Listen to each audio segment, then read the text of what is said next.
Welcome back, ladies and gentlemen. We are on Beyond the Balance podcast, hosted by Trade Winds, and I'm your host today, Ralston Turner, along with a very special guest today, Tim Humphrey. Tim, how you doing? I'm doing great. Thanks for having me. Yeah, man. Thanks for being here. And for you guys that don't know, this is a special one for me because Tim has been, very successful over his career, and obviously we're both NC State alums. Go Pack.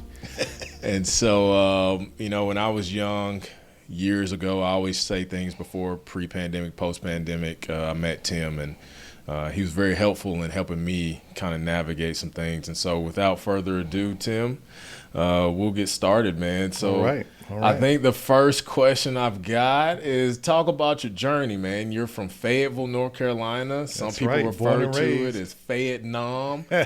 Where does that come from? Tell us a little bit about your history. Well, yeah, you're right. I am a lifelong North Carolinian. Grew up in Fayetteville, North Carolina, and came to Raleigh to go to NC State and never left the area. You call it Fayette-Nam. I think Fayetteville gets a little bit of a bad rap, but, where there's smoke, there's fire. But people call it Fayette-Nam for two reasons. One, it was, it's home of Fort Bragg, the nation's largest Army base, also Pope Air Force Base right there. So you have that military influence. It's a big military town, so Fayette-Nam. The other part, reason why people call it Fayette-Nam is it was sort of like being in Vietnam, like a war, a lot of crime and things of that nature. So, that's why they call it Fayette-Nam, but I wouldn't trade my upbringing for the world.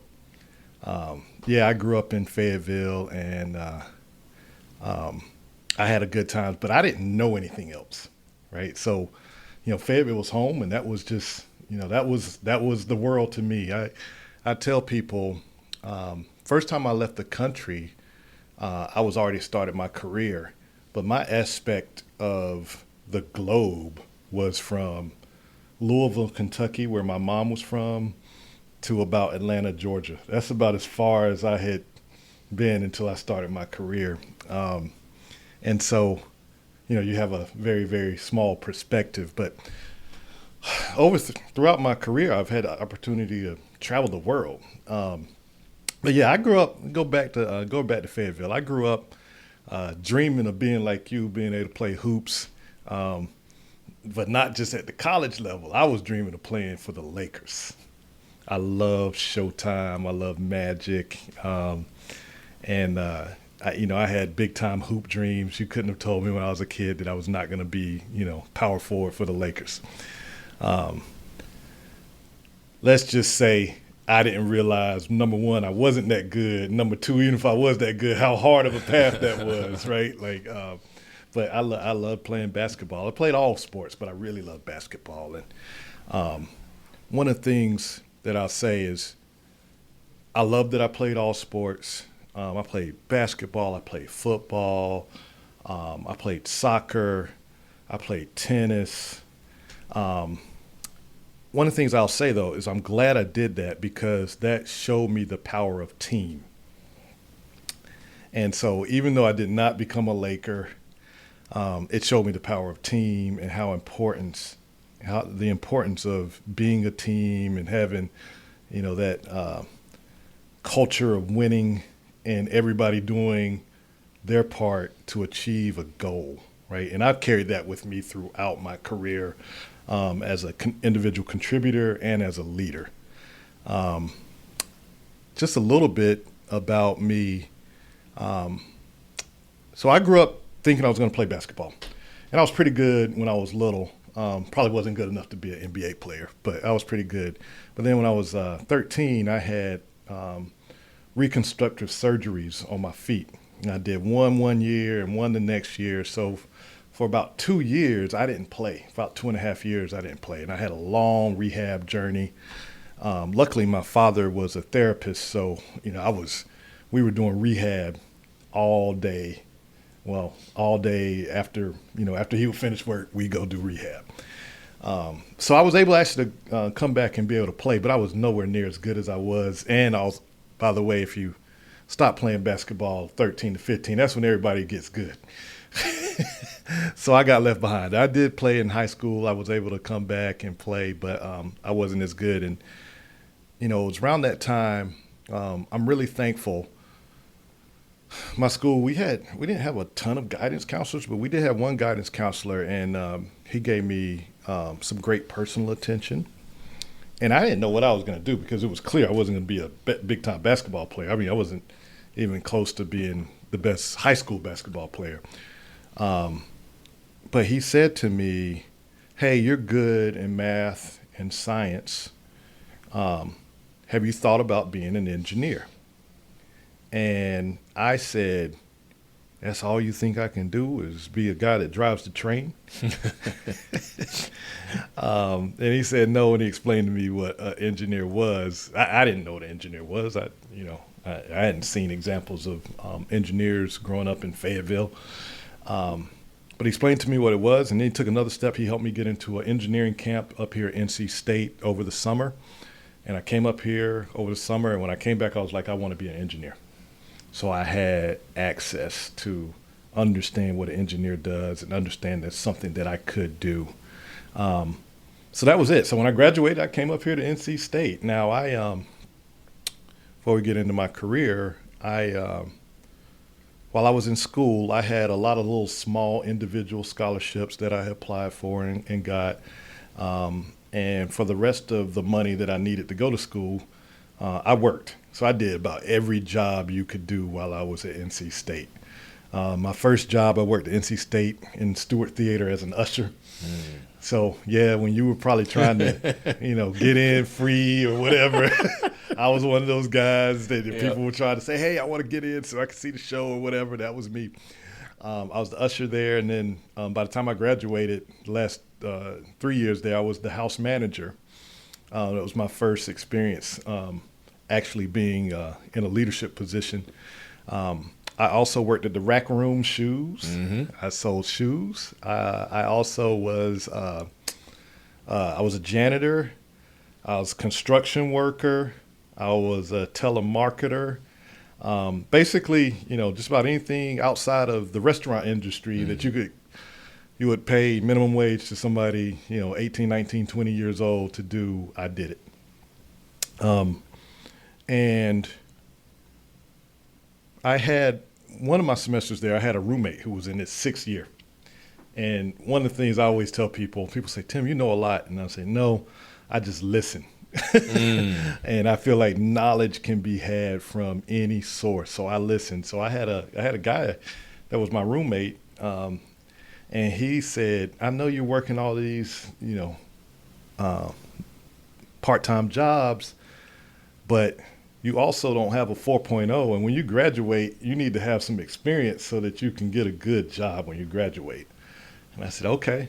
And he said, I would suggest you look into internships and even possibly look at a co-op, because back then it's easier to get because people didn't want to give up their semesters.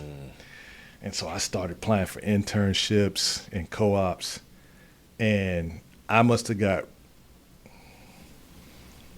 no less than 200 rejection letters. I kept them all for a while. I was that kind of guy, like taking receipts. And then finally, I got an offer for a co-op at IBM. And I was an electrical engineering major, but the job that I got the co-op offer for was a level 1 on the phone technical support technician. I was level 1 support, the guy you call up. And I loved it. And I'll never forget. Now, most of my jobs, I made about $4.25 an hour. That was minimum wage, I think. My shoe salesman job, I made $2 plus, commission. I got that offer letter, and it was $13.50 an hour. Imagine. I mean, you're a finance guy. Imagine tripling your income. And how good that makes you feel, right? Like, I felt on top of the world. I've never felt more wealthy than when I got that offer letter for $13.50 an hour. It was great.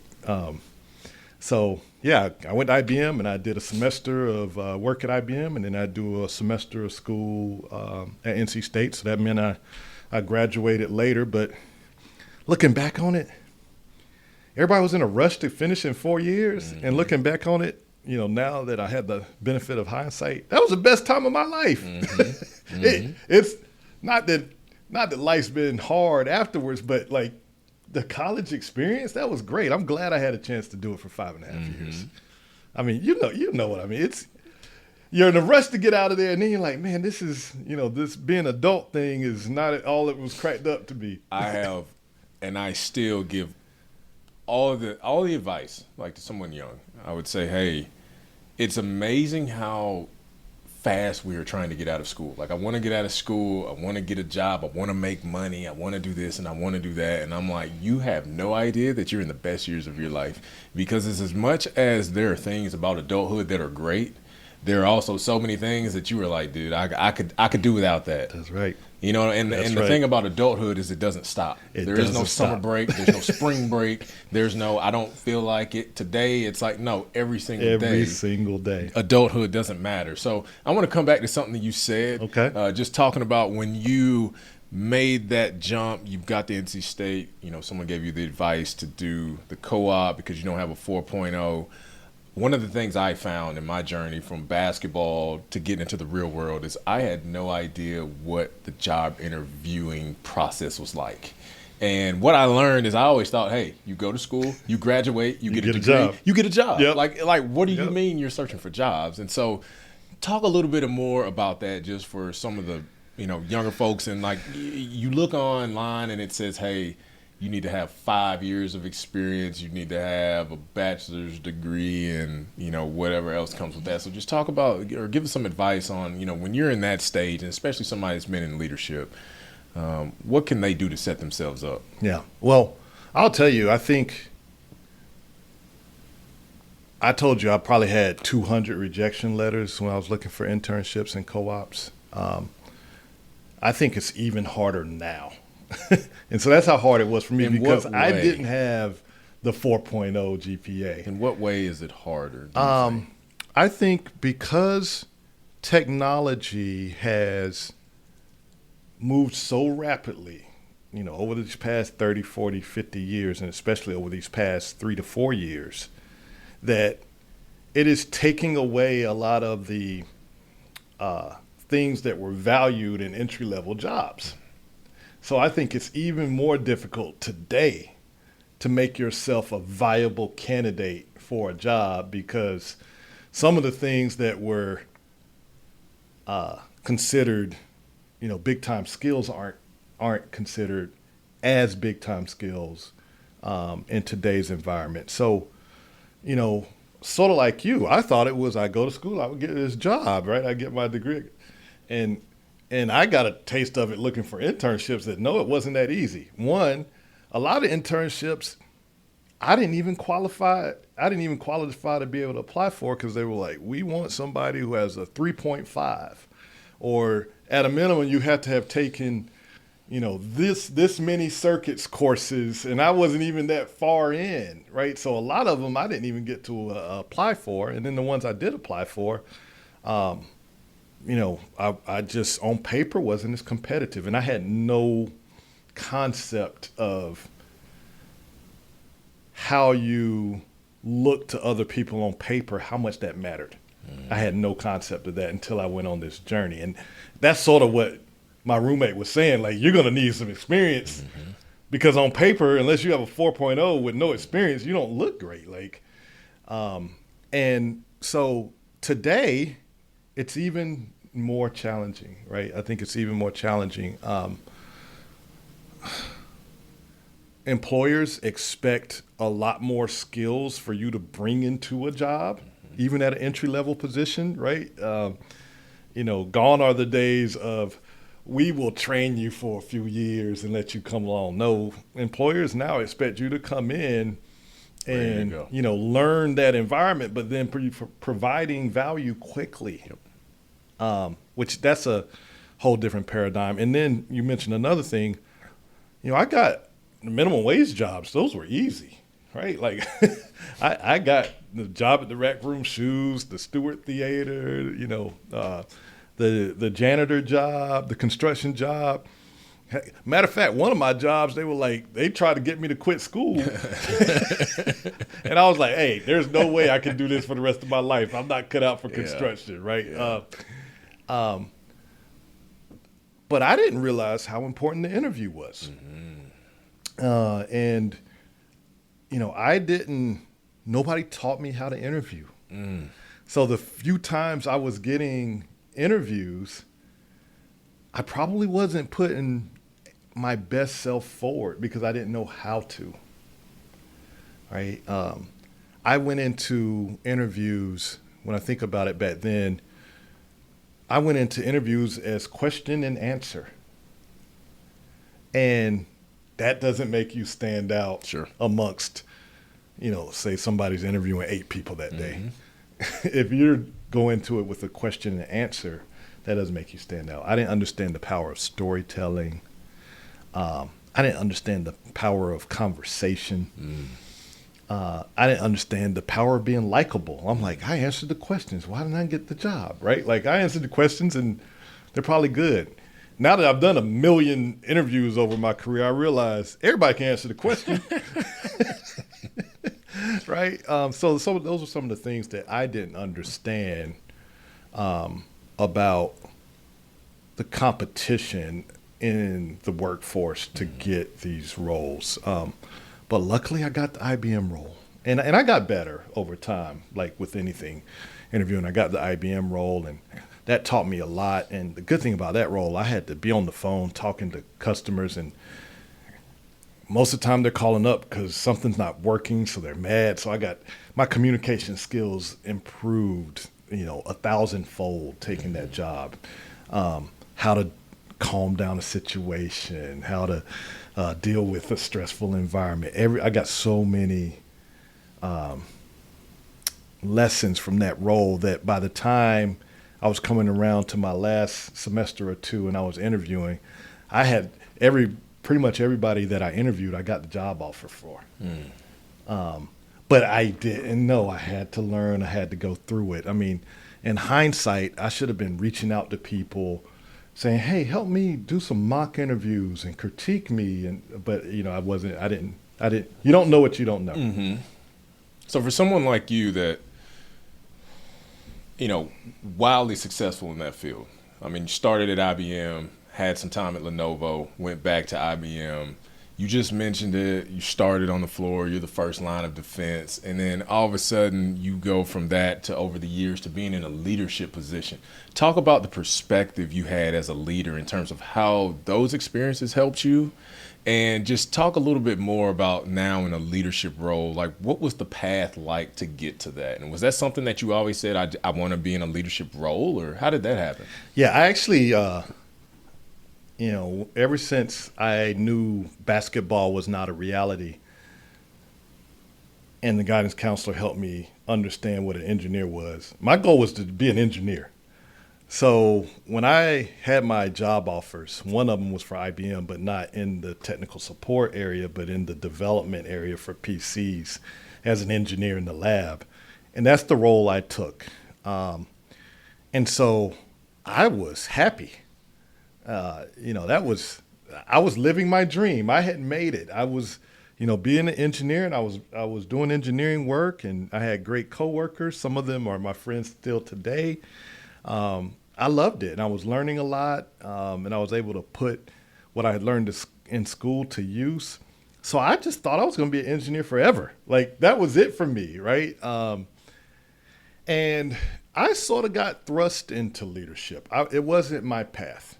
If you would have asked a young 23-year-old Tim what ultimate success in your career would have looked like, I would have said, if I could be a senior engineer at some point, because that's how much respect I had for the senior engineers, then that would have been a successful career. But I got thrust into it. So I wasn't thinking about being a leader, a manager, an executive, a vice president, anything of that nature. And for me, the path was, I was so happy to be in that lab, and I was around a lot of very experienced people that had been developing PC for years. So I was like a little sponge, and I was just soaking up all the knowledge. And I just always wanted to be around the engineers that were working the hardest aspects of development. And so I would do things that would allow me to be around them. Like I quickly learned the senior engineers didn't like to have to do any soldering. And so when they would be running a lot of tests and stuff, I would say, hey, I'll solder for you. So for those that don't know what soldering is, like me, explain what soldering is. Soldering is the aspect of if you have, I'm going to make it as simple as possible. If you have an electronic device, all the components have to sit on what we call a circuit board. And so when you're making a change to that circuit board, in order to make the current go between one component to another, you have to make sure it's attached via solder. And solder, you use an iron that gets hot, and then you have sort of a coil of what looks like really thin Reynolds wrap. Mm-hmm. And when you apply the heat to it, it melts and instantly hardens and forms a path for current and electricity to flow from one component to the next. So that was very menial for the senior guys. So I would offer to do it, and that would let me be around. So I quickly learned all the equipment, all their techniques. And then an interesting thing happened in that lab. You know, I'd say when I started there might have been 25 people in the lab, and I was, starting out, I was probably the 25th best engineer in that lab. But I was quickly learning faster than a lot of other people. And people had their specialties and didn't really branch out, but I just wanted to learn everything. And then people started retiring. Some people started moving on. So I was moving up in my knowledge, and the people at the top end were moving away. So pretty soon, just by a little bit of circumstance, I was one of the top engineers after a couple of years. And I knew how to work all the equipment. And then we lost all of our lead engineers very rapidly. And they asked me to be the lead engineer. Mm. And they said, you're the only person that we have left that even knows how everything works. And so that was how I got my first leadership opportunity. I wasn't looking for it. I was happy being an engineer, but it was that constant quest for knowledge that made me ready for that position. So once I got to be the lead engineer in the lab, I was only 3 years into my career, pretty young in IBM to be the lead after 3 years. And I started enjoying it because then I was working with everybody and we're working through the hardest design elements, the hardest pieces of fixing problems. And I started enjoying that, working with everybody else in the lab. And I said, you know what, then I want to try to do this leadership thing. And so that's what made me say I want to grow my leadership skills once I got a taste of it. Yeah. And I think it's interesting too, for your perspective, right? Like you weren't looking for it. No. And I think so many things in my life, and it's funny, I always say it's funny how life works, is, the one thing that you probably weren't looking for is the place that you needed to be. And I would say finance is like that for me, mm-hmm. right? Like I was a basketball player. I always loved basketball. If you've asked me what I wanted to do with my life, I have no idea. Yeah. And all of a sudden I fell into finance, and it was something that I started to learn and grow and love. And now it's my occupation. Yeah. So for you as a leader, you've now found this love of, I want to help people. Obviously you're at a young age, and you've tell us, what were some of those challenges of being a young leader? Oh. And how did you navigate having to now be responsible for a lot of people and not just yourself? Yeah. So I was a leader. I was the technical lead for 3 years before I got my first management role. And then once I got my management role and was actually leading teams, it was challenging, right? There were people that were on my teams that had been working for IBM longer than I had been living.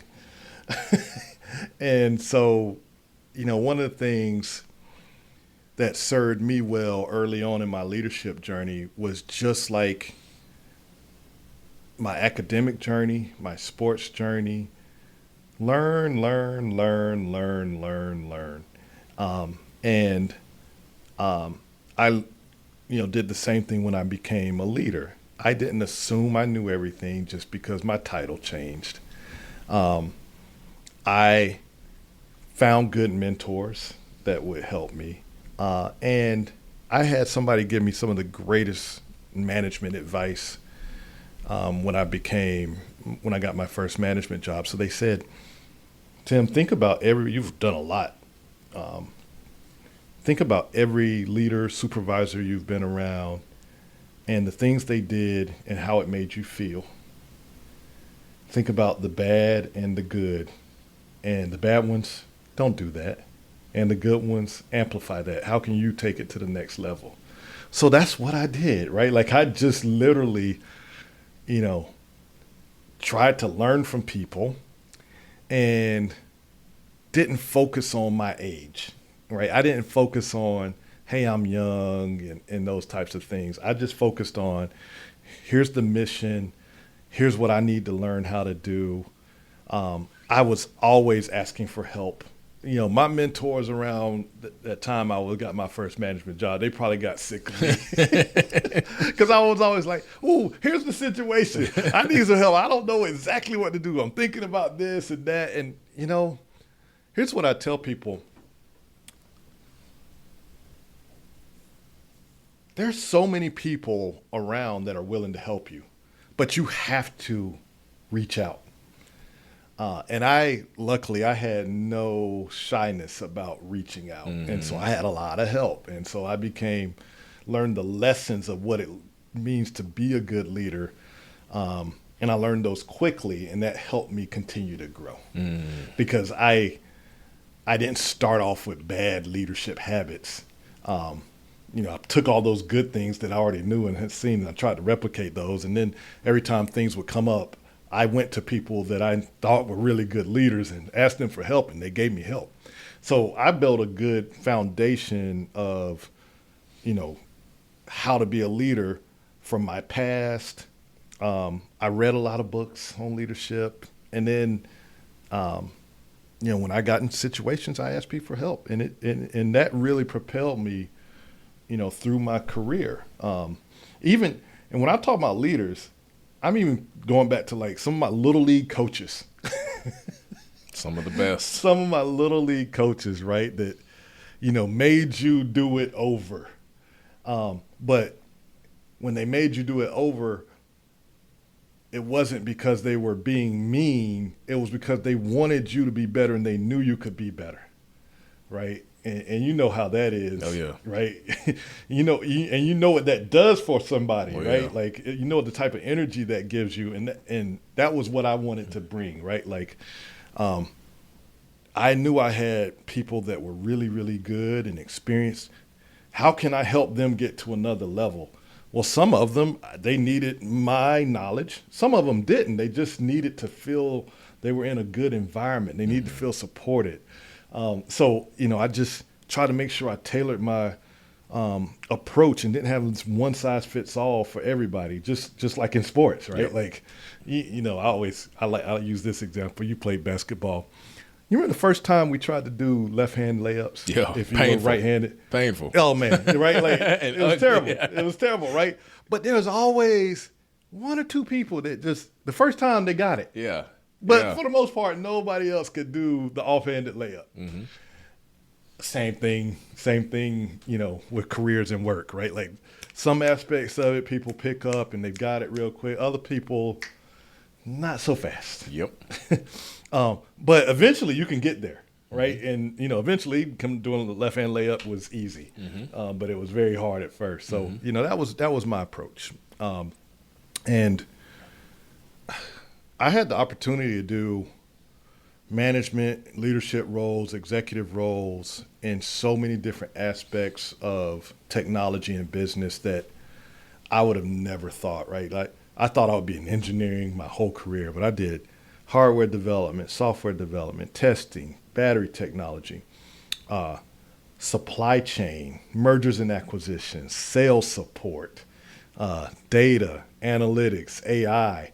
all because I was always willing to go learn the next thing, and I was never afraid to ask for help. I think that's important. You know, it sounds like you had the humility to be able to learn, the humbleness to be able to learn, the wherewithal to be like, hey, I don't know this, I'll go ask somebody. And I think that sometimes it's hard for a lot of people. You know, leadership comes in many forms. You know, I don't think leadership looks exactly one way, but I do think the constant amongst those is you get the best out of people when they feel like you care about them, they feel seen, and they feel heard. That's right. You know, you were at IBM or in your tech career for 30 plus years, you know, a lot of those years as a leader. And, you know, you even had to lead through some tough times, a pandemic.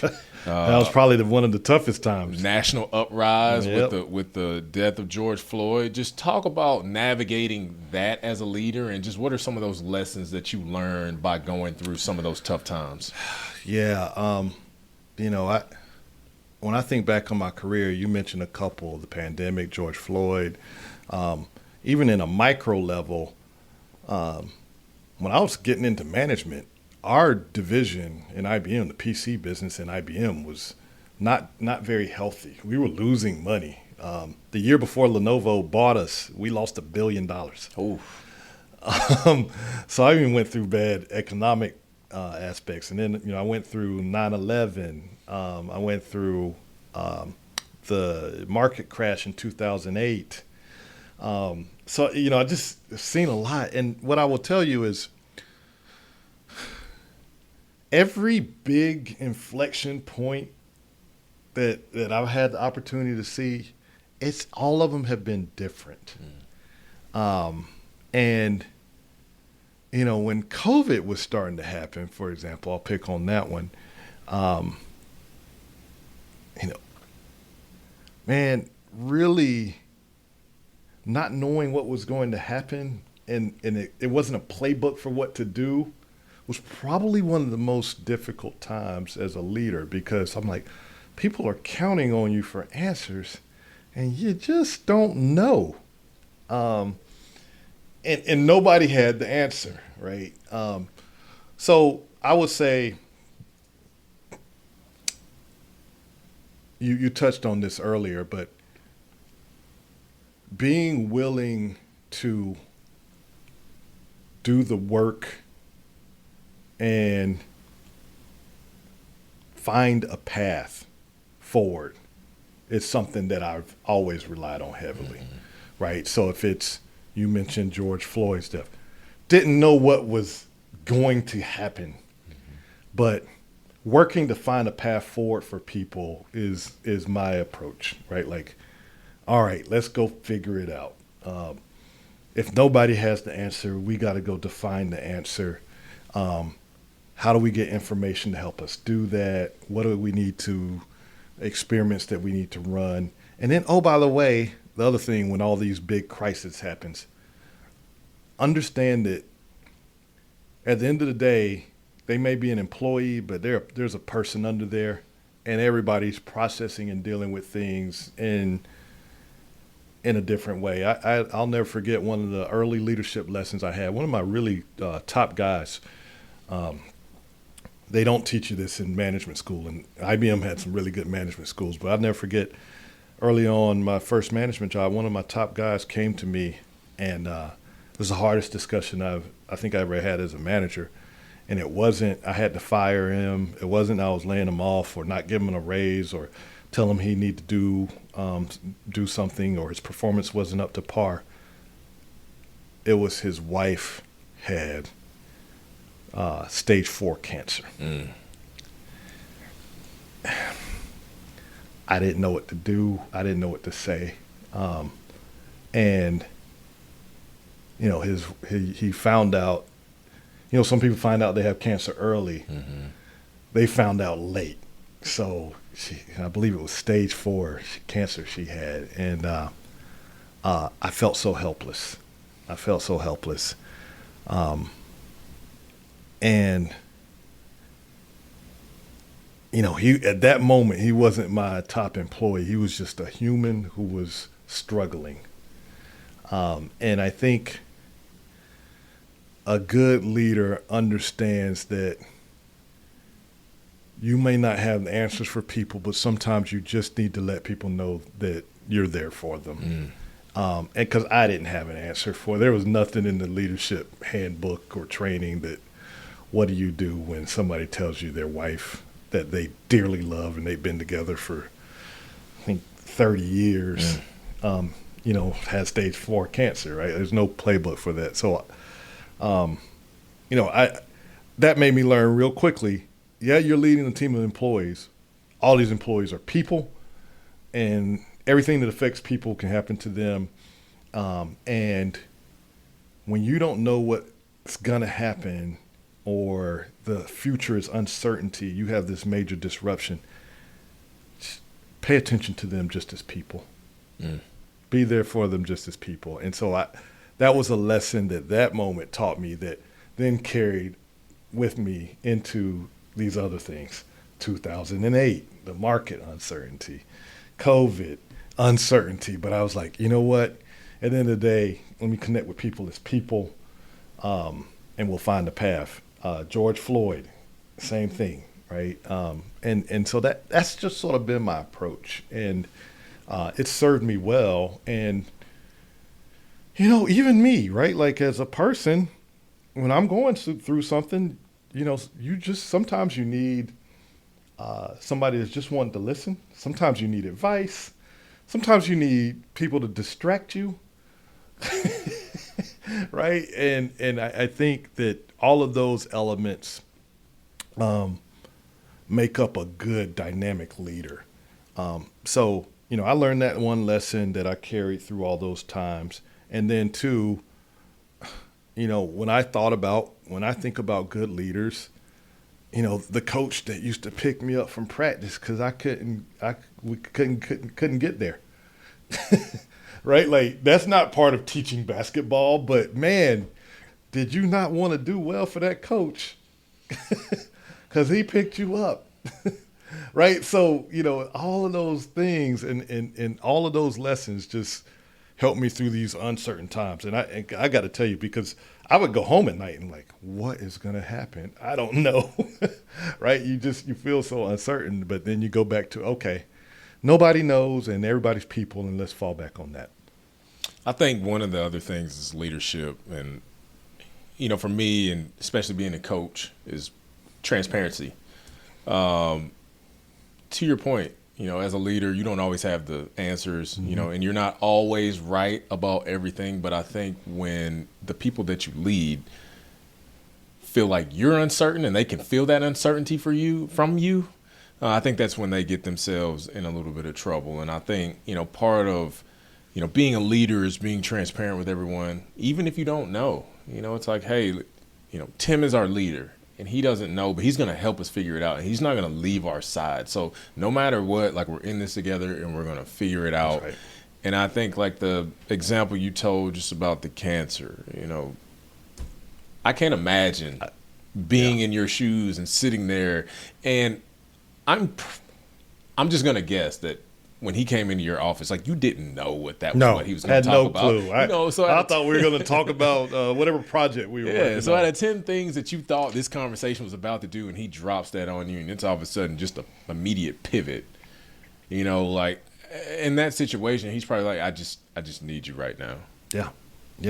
I to your point, you mentioned it, right? Like I think every leader has been in a situation where they're not the leader and somebody else is the leader, right? So to your point, you don't always expect leader to be able to say A plus B plus C and this will happen, right? Like you don't expect a leader to have the magic wand or the crystal ball.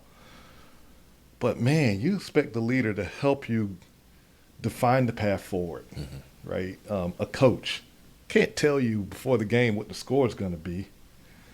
But when something unexpected happens, you're looking at the coach, what do we need to do to adjust? And this might not work, but okay, well, we try this and then we're going to pivot. And you're looking for the coach for the direction to try to get you to the goal. And I think that's important, right? Like I think the lessons that I got from sports just really shaped my leadership journey, right? Because as these times that we've talked about, I didn't know. I didn't know, and there wasn't an answer, and there wasn't even call up my mentors what's going to happen. Like nobody could tell you what was going to happen, but you had to be comfortable in that situation, right? Nobody wants the coach to be like, I'm panicked on the sideline. I don't. Should we call timeout? Like, Yep. right? Like, so, you know, you want to not necessarily show that you know exactly what the path forward is and you know what's going to happen, but you do want to show people that we're here and we're going to get through this, right? We might be down by 20 points and, we're going to make some adjustments. And it's the same thing in life, in business and leadership. Like, that's the thing that has stayed with me. And, I'm so thankful I had a foundation in team-based sports because I didn't learn that in high school and classroom. When I learned biology, I learned biology. When I learned chemistry, I learned chemistry. All these lessons were taught outside the classroom. Mm-hmm. You had a career change Yes. recently. Yes. After 30 plus years and IBM, Lenovo, and in the tech sector, moved on to Wake Tech. Tell us a little bit about your title. Tell us a little bit about how that came about. And, obviously I saw where you mentioned that was a purposeful move for you. Just talk a little bit about like what purpose means for you in this stage of life. Yeah, it's funny because for most of my career, life was sort of about two things. It was working hard and playing hard. So I was one of those very intense people, like to, on my work, do all my work. The business demanded it, right? It was like I said, we went through stressful times. And then when I had time, I like to play hard, have fun,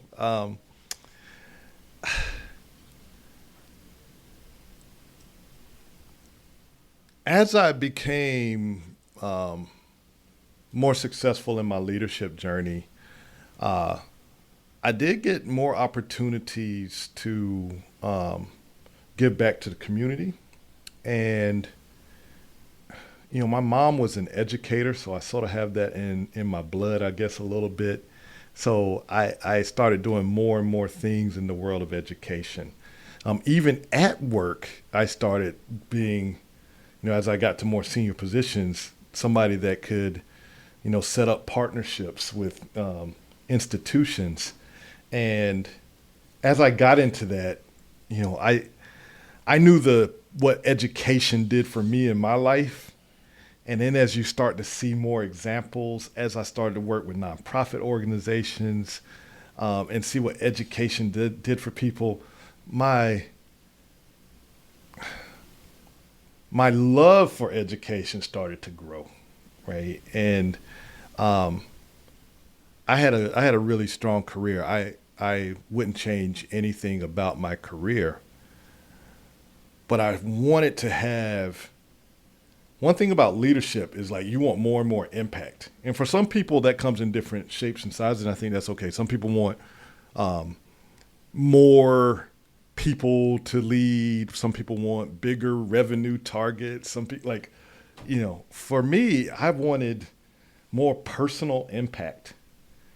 And the opportunity to come into higher education and specifically Wake Tech Community College was great. I had long been a supporter of Wake Tech, both with my time and financially. And the opportunity came forward for that I could, join the Wake Tech team and be part of delivering a high quality but affordable education for a lot of people where education might be almost out of reach. Mm-hmm. Because I think that for so many people it's the only path, and it has to be. Education costs in this country have skyrocketed, And so a really, low cost, but at the same time, extremely high quality education is key.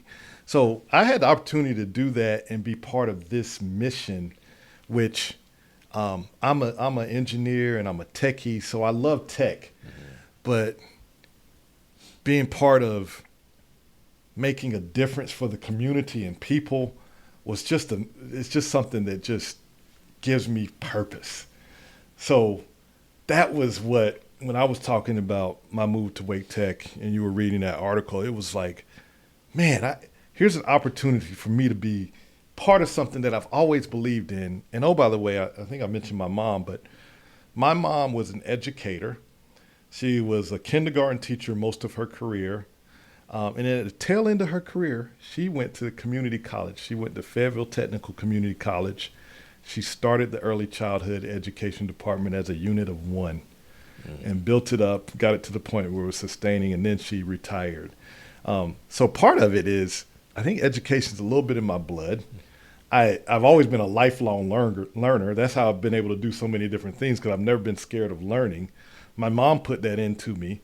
And now to be part of giving that to people, it's just, the purpose is so overwhelming, right? I get up every day and I'm like, today is about making a student successful. And that is just a mission that just lights my heart up and makes me on fire, right? I am, people have said, man, Tim, I've always thought you were a high energy person, but now like you seem, people that know me for a while, like you seem on fire. And it's almost like when I first got that job working in the lab, I tell people the excitement I feel now is similar to when I first got, like, I couldn't believe I'm here. I'm in the lab at IBM developing PCs around all these smart people. Same thing now.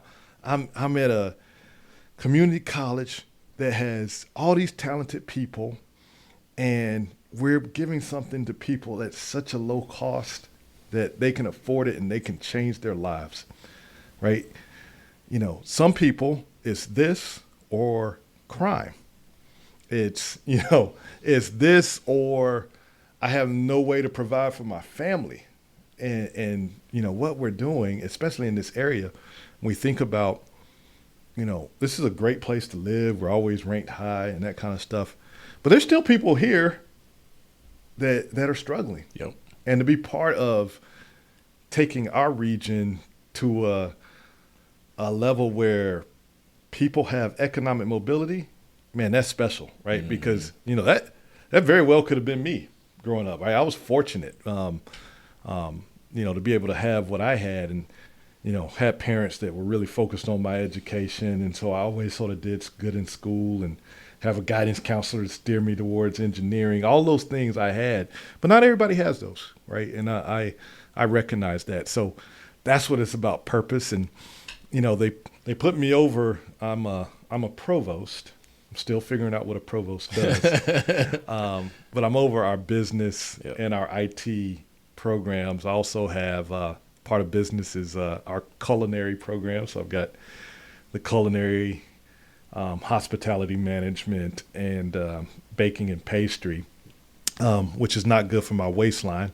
But it's a great team. I love that team. And then I also have customized workforce training where, we talk and you see in the paper this company's moving here and things of that nature. When they have customized learning and training needs, they can come to Wake Tech and we can provide that as a service for them for free. Well, as part of what we offer as part of our taxpayers' dollars. And so, that's my mission. Mm-hmm. I've got a great team. I've got fantastic deans, and I got great department heads and professors. As I came over and I saw the experience that some people had, I'll pick on one, our simulation and game development. When I met the department head, man, he's developed games for a bunch of different companies, and I was like, wow, what a great person for them to learn from. Likewise, our all our people have really great experiences.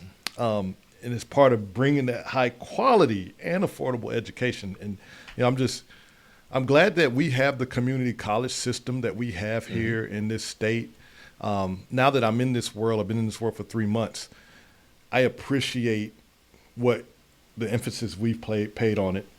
Because other places, not so much, right? The community colleges don't have the type of resources that we have at Wake Tech. And so we're in a real fortunate position to be able to have this as an asset for our community. Yeah. Switching gears just a little bit. All right. I've heard you mention that or refer to yourself before as a nerd. I am, big time. So let's talk a little bit of basketball and nerding out a little bit. All right. NBA Finals or? NBA, well, basketball in general, sports in general. All right. So much has been said of analytics. You are in that space. Just talk a little bit about how you view analytics, because the thing that frustrates me as a basketball player, former basketball player, right? I think analytics tells a story. It is a tool that you use to think about how you're making decisions. Like, am I making this decision? Does the numbers support it or not? And sometimes you hear stories about the way analytics are used. It is pretty much the decision maker. And I just think that there has to be some human element component in that says, all right, hey, these numbers support this, but also this is what I see. That's right. So just talk a little bit about analytics and, just how you see it and what is your thought process around using numbers to make decisions? Yeah, so for the audience, I know you know this. My last role at IBM, I was the chief analytics officer. But I've been involved in the world of data analytics and AI going back to before it was really popular and a big thing. When did that trend start? Like, is AI something that has just developed, or is it like, did you see this coming a long time ago and now people are just now starting to see it? I'll tell you a fun story. My senior design project at NC State back in 1996 was an artificially intelligent search engine. That was my senior design project. Wow. Okay. Now it was on a small scale, but AI has been around for quite some time, right? I mean, when you think about AI, what we've seen recently is the rise and the introduction of generative AI over the past 4 years or so. But the concepts of artificial intelligence has been around for a long time, even back before 1996. But we've had a lot of breakthroughs over time, right? The IBM, IBM won in chess, and I forget what year that was. But beat the chess master way back in, gosh, I forget the year. I can remember sitting in the lab watching that chess match. Watson played Jeopardy in 2011, I believe that was, right? And then you had OpenAI and ChatGPT in whatever year that was, 2022, and introduction of generative AI, and it's just taken off from there. Mm-hmm. So what I would say is, it has been a continuum of progress, and that's how technology is. I always tell everybody, like, one thing you need to be ready for in technology is, for whatever you learn and whatever you know right now, it's probably going to be outdated. The half-life of a skill used to be, you learned a skill that carried you for your entire career. Now, depending on what research you believe, the half-life of a skill can carry you anywhere from 2 years to about 5 or 6 years. So, there's going to be something else, and it's going to be better ways to do it. And now that, technology is moving fast, we just think about what's happening. I would, a lot of people show the progress of technology since the Industrial Revolution. Not like I'm a historian or anything, but I think about what happened after the wheel was created? How much explosion of things happened? And this feels like that, right? Like this feels like one of those wheel moments, or the internet, right? Like what happens after that happens. And so what I will say, getting back to just the core of your question, is having been in this space for a long time and help people use data, use analytics, use artificial intelligence to accomplish their business goals, whether that's increasing revenue, whether that's saving expense, whether that's improving customer satisfaction, improving productivity. Information can help you do that, right? Information can help you do that. Even in sports, it can help you do that, right? One of the things I like to do for sports people, can I put you on the spot? Sure. All right. Now, I know you're a basketball player, but me and you, we both love football too.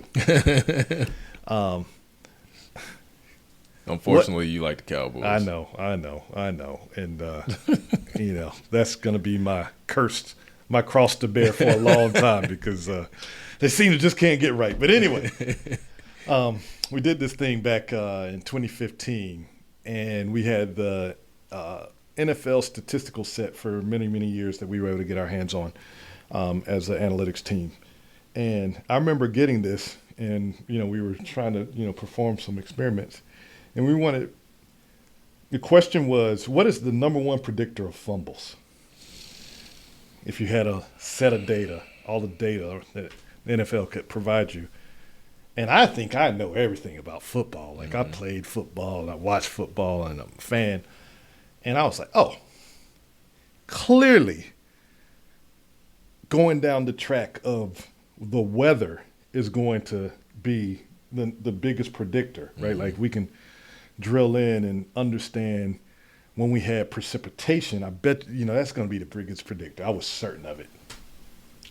Do you think I was right or wrong? Wrong. I was wrong. I was dead wrong. Seems too obvious. But that's what my mind said, right? But that's not what the data said. Yeah. What did the data say? The data said it was the number of receptions that is the biggest predictor of fumbles. So for a running back, how many times you carry the ball, does that mean by a certain amount of carries you're due for a fumble? No, receptions, a pass. I caught a pass. So here's what our bias. And when the team crawled through that, and that's what they told me, I was like, no, you're wrong.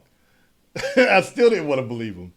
But then once I put my biases aside, what I learned, right, because we all have biases, what I learned is a running back's job is to carry the football. Sure. So when he fumbles, we're like, oh, that's terrible. Right? He's supposed to carry the football. He's not supposed to fumble. He might only fumble once every 3-4 games. So he might go 80, 90 carries without fumbling the football.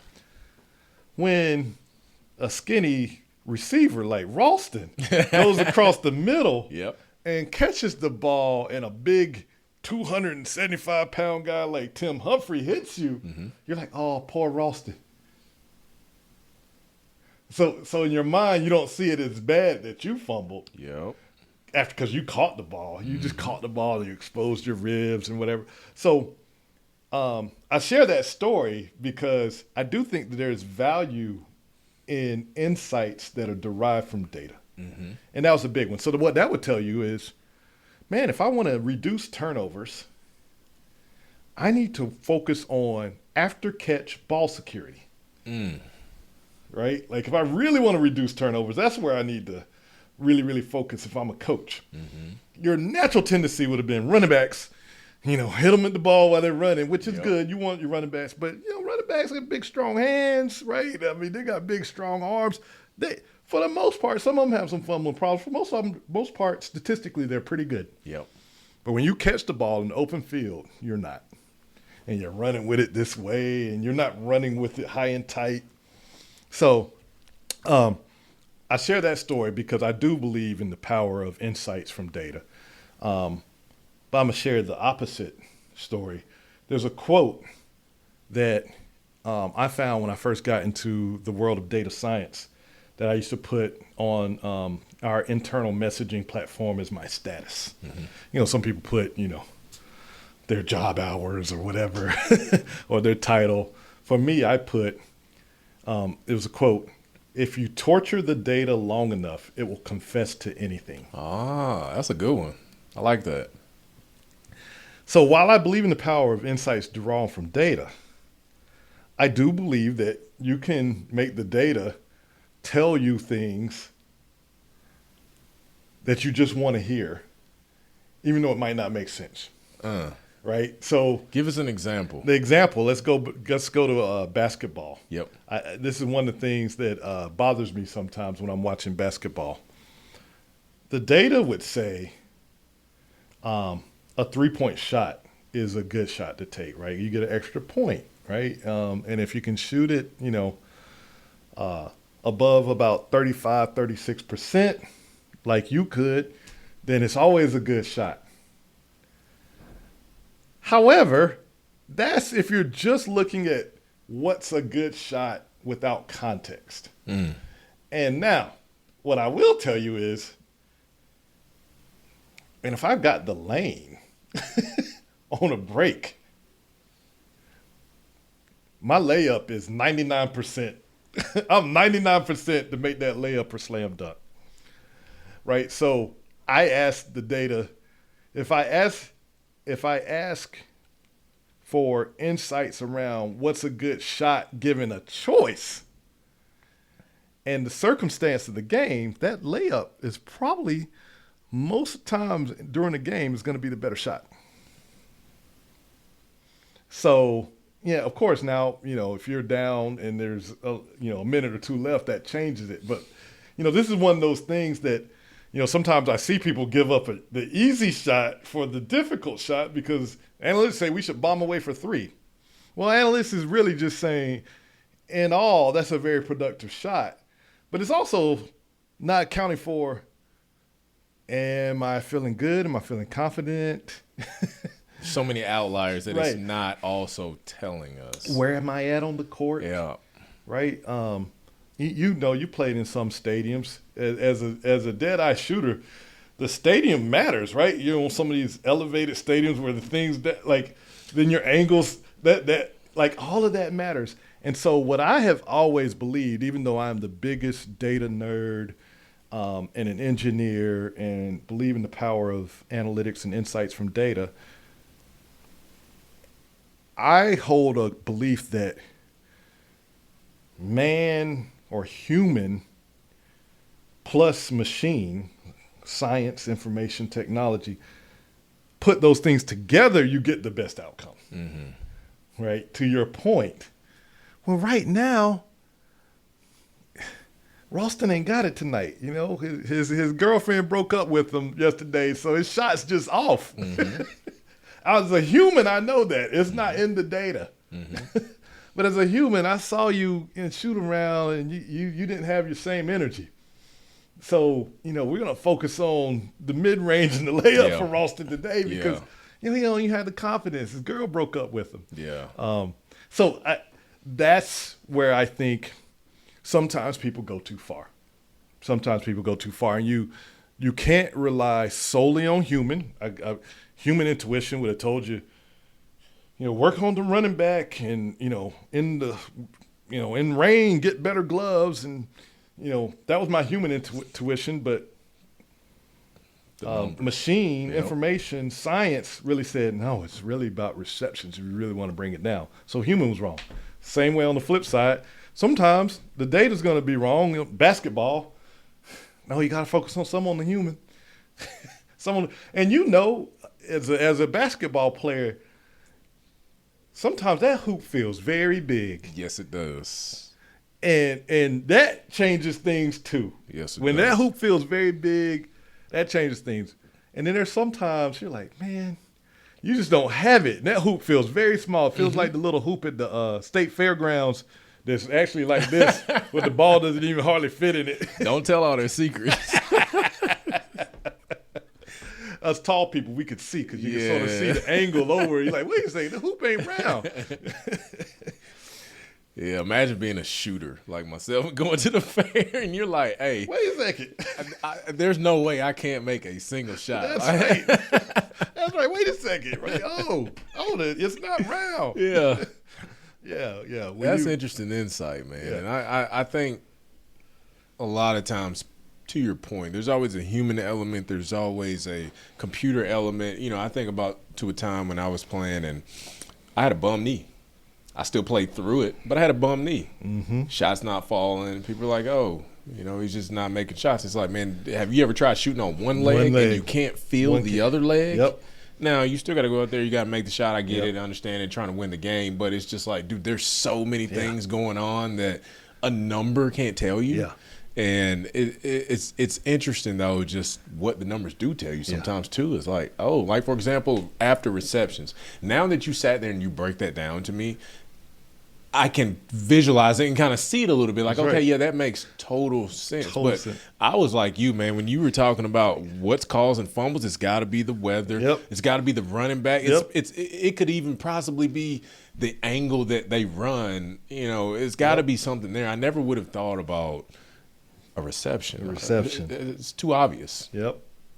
And I think about there's so many factors. That's why, like, I'm a technologist, I'm a geek, I'm a nerd, I'm a data guy.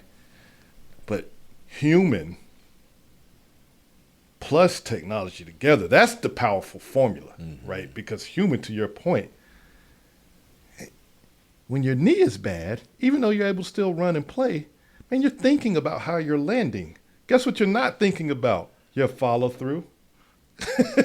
Right? Because you're like, oh, let me compensate a little bit, right? Or you also played in a time where it wasn't illegal to get in your landing space. That's illegal now. That's a penalty. But back then it was, so if somebody done that to you a couple of times in the game, you're aware. A contested shot, you're not quite focused, right? And I say these things. For the record, audience, I was a terrible shooter. But I played with some great shooters, and I know their mentality, right? Like when they've got it, and like I said, when the basket feels big for them. So you got it. If what I would like the audience to just take away is human and technology together generally will produce a greater outcome than either one alone. I love that. Last question I got for you. All right. NBA Finals, who we got? All right. So we talked about the Cowboys. I'm a longtime Lakers fan. Yep. So I'll say that. The Lakers are not in it, so I'm just watching it from the love of the game. But I've got to say, I really hope New York wins. Yeah. I just feel like not having my favorite team in it, I feel like New York winning just would be good for basketball. Yeah. Right? Like Madison Square Garden. The Mecca. Right. Like that is where basketball, like that's the heart of basketball. Mm-hmm. And they haven't won it in so long. I would love to see them win it. So that story speaks to me. Also, Jalen Brunson's story speaks to me, right? Like just overcoming the odds and, it's just, his story speaks to me. So I hope, I'm cheering for New York. Now, I love the story of San Antonio too. They've got an alien on their team. Some guy flew in from Mars that's 7'6" and as long as the court. Yes. And then they got a bunch of exciting young talented guys that are probably going to dominate the league forever. So like their story fascinates me, but I would love to see, Knicks fans get one. Yeah. Because I think it would be a great story. So yeah. I'm cheering for the Knicks, but if the Spurs win, it won't be like I'm mad, and it'd be good to see that team that's probably I don't know. I don't know if they're one of the youngest teams. They probably got to be one of the youngest teams. They definitely got young talent to play in the finals, and if they win it, that would be something. But no, I got to go for the Knicks. Yeah. My pick was the Spurs. Okay. Only because of Wembanyama. I'm like you. I'm a Lakers fan, so I don't really have a dog in the fight. But I just think Wemby, and I mean the way he played against OKC, like just walking away from that series, I'm like, man, that momentum right now is just on an upward trajectory. Yeah.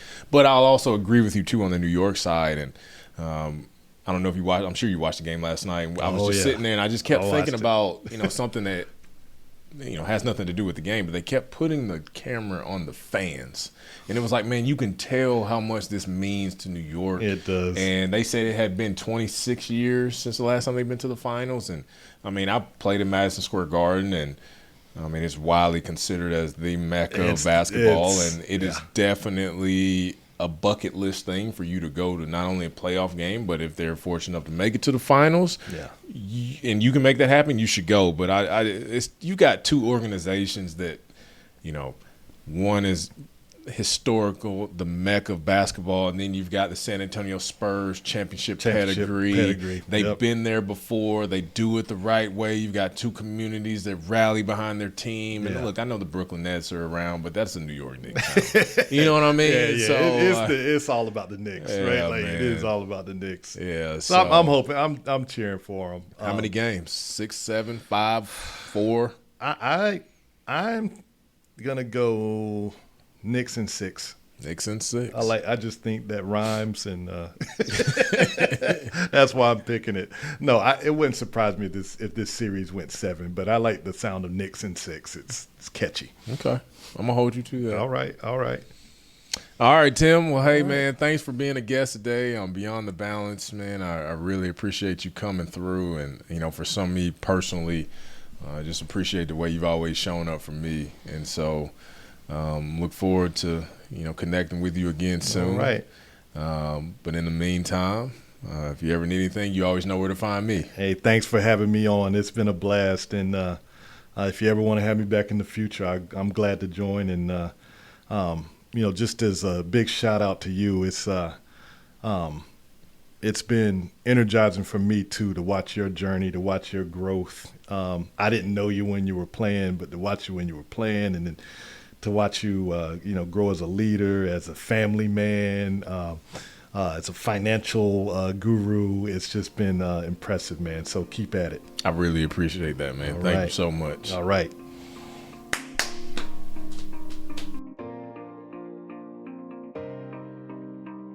Tradewinds LLC is an investment advisor registered under the Investment Advisors Act of 1940.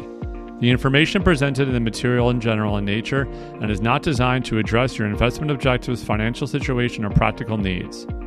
Prior to making any investment decision, you should assess or seek advice from a professional regarding whatever any particular transaction is relevant or appropriate to your individual circumstances. Although taken from reliable sources, Tradewinds cannot guarantee the accuracy of the information received from third parties. The opinions expressed herein are those of Tradewinds and may not actually come to pass.